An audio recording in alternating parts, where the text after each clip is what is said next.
Black Adam, with Dwayne Johnson, debuts with $67 million. New York, Warner Brothers. Black Adam opened with an estimated $67 million, according to studio estimates Sunday, handing Dwayne Johnson his biggest box office weekend as a leading man and launching the DC Comics character he spent a decade to bring to the big screen. Black Adam was a $200 million bid to upset the power balance in a DC extended universe dominated by the likes of Batman, Wonder Woman and Superman. The $67 million debut fell well shy of that stratosphere, even with the considerable draw of Johnson acting in his first superhero movie. Still, Black Adam managed the highest opening weekend since Thor: Love and Thunder debuted with $143 million in July. Black Adam, which stars Johnson as an ancient Egyptian summoned to the modern day, was notably hobbled by poor reviews, 40% fresh on Rotten Tomatoes. Moviegoers were kinder, giving the film a B+ CinemaScore. It collected $73 million internationally for a $140 million global haul. Black Adam took a circuitous route to reach theaters.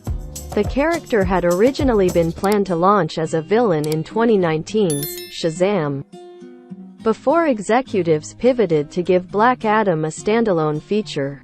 The goofier Shazam, which cost closer to $100 million to make, opened with $53.5 million in ticket sales and wound up an overachieving success with $366 million worldwide. The stakes were higher for Black Adam, though. While promoting the film, Johnson hasn't been shy about his desire to follow up Black Adam with a showdown with Superman. But whether the receipts for Black Adam are enough to warrant that remains unclear. Under new leadership, Warner Brothers is overhauling its approach to DC Comics adaptations. Jeff Goldstein, distribution chief for Warner Brothers, celebrated the results as a personal best for Johnson outside of the Fast and Furious films, and a PG-13 film with broad-based appeal that audiences responded to better than critics.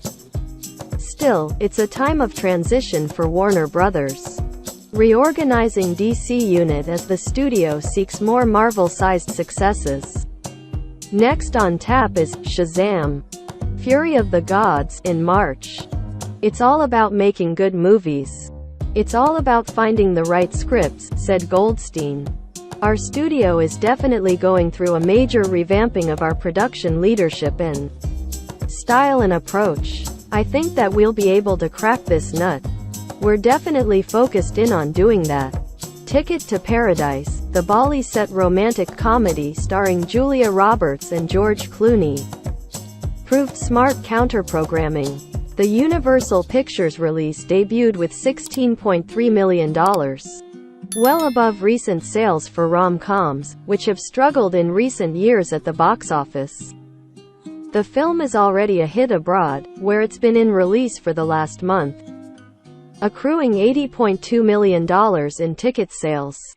Earlier this month, Universal's R-rated Bros, an LGBTQ milestone in the genre, debuted with a disappointing $4.8 million.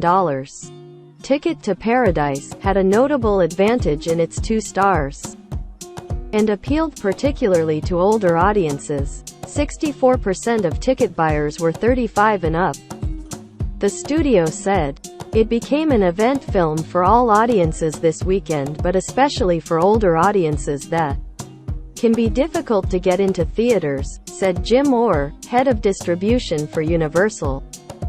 "We all know this is a demographic group that doesn't exactly run out to see films opening weekend. That gives us great encouragement for the weeks and months ahead." Paul Dergarabedian, senior media analyst for data firm Comscore, noted it was the first weekend with a $65 million opener and more than $100 million in overall domestic ticket sales since July. That was owed largely to star power, he said. in the appeal of both Ticket to Paradise and Black Adam with Johnson. He was the engine that really drove this box office despite some headwinds in terms of the DC brand and this not being as known a character, said Durgarabedian. This is a very strong starting point for Dwayne Johnson in the mix of DC Comics. He's like a box office supercharger. 40% Rotten Tomatoes, but people just want to see Dwayne Johnson on the big screen. Because he is bigger than life. Last week's top film, Halloween Ends, dropped massively in its second weekend. The Universal horror sequel, which was simultaneously released on Peacock, declined 80% with $8 million. Meanwhile, Paramount Pictures' Smile continued to defy the typical declines for horror releases, with $8.4 million in its fourth week of release. Smile came in third and boosted its overall domestic sales to $84.3 million. As more acclaimed awards contenders land in theaters, Searchlight Pictures' The Banshees of Inisherin started its run with one of the best per theater averages of the year. The Martin McDonagh drama, starring Colin Farrell and Brendan Gleeson, opened with $181,000 in 4 theaters for a per-theater average of $45,250. For A24, Charlotte Wells' Aftersun, starring Paul Mescal and Frankie Corio as a father and daughter on vacation, also debuted solidly in 4 theaters, with a $16,589 per theater average. Estimated ticket sales for Friday through Sunday at US and Canadian theaters. According to Comscore, final domestic figures will be released Monday. 1. Black Adam, $67 million. 2. Ticket to Paradise, $16.3 million. 3. Smile, $8.4 million. 4. Halloween Ends, $8 million. 5. Lyle Crocodile, $4.2 million. 6. The Woman King, $1.9 million. 7. Terrifier 2, $1.9 million. 8. Don't Worry Darling, $880,000.